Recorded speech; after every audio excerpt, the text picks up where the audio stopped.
মা মা হারানো কত যে কষ্টের। মা হারানো পৃথিবীর সবথেকে প্রিয় মা। মা যে হারিয়েছে সেই জানে মা হারানোর কষ্ট। নিশি আপু, বাপি ভাইয়ার মা, তাদের কত ভালোবাসতো, তাদের কত বন্ডিং, তাদের ভালোবাসা, তাদের ভাই বোন, মা আন্টির কত সুখের সংসার ছিল। যাই হোক, এটা দেখে খুব ভালো লাগতো। আমি সবসময় দেখতাম ওদের ভিডিওগুলো। খুব খারাপ লাগছে আন্টির জন্য। এবং নিশি আপু, বাপি ভাইয়া, তাদের শোকের কথা এটা অনুভব করার বিষয়। এটা মানুষ আঘাত করছে, এইভাবে আঘাত করাটা ঠিক না।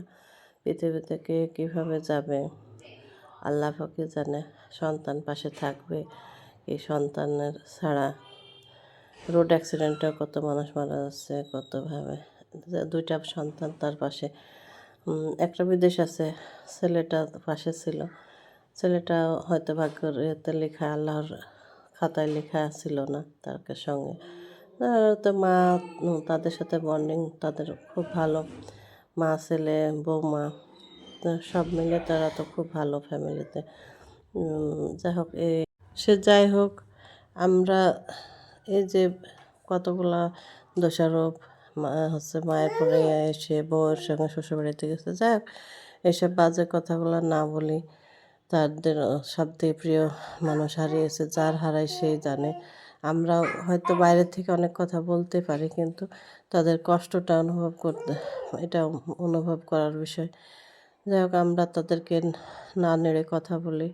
আপনারা ভিডিও বানান, এমনি বানান, কিন্তু যে কাউকে দোষারোপ করে ভিডিও বানানো ঠিক না। কারণ তারাই জানে যারা হারিয়েছে তাদের প্রিয় মানুষটা। তারা কখনোই পাবে না আর আন্টিকে, তাদের প্রিয় মুখটা, প্রিয় মানুষটা, প্রিয় ভালোবাসা।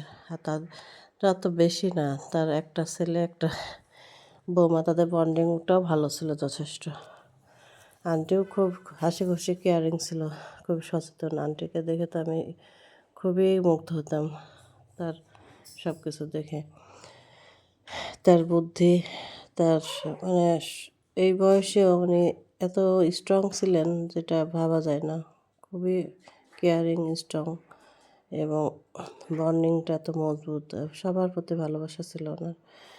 আমি ওদের ভিডিওটা দেখি, সবসময়ই দেখতাম। যাই হোক, সকলে আন্টিকে বেহেশতে নসিব, আল্লাহ পাক বেহেশতে নসিব করুক। সকলে দোয়া করবেন আন্টির জন্য। আমরা আর খারাপ কথা না বলি, কারণ কার কখন সময় হয়ে যায়, আমাদেরও কখন আল্লাহ পাক ডাক দেবেন। যাই হোক, সবাই ভালো থাকি, আমরা সবাই আল্লাহর কাজ করি।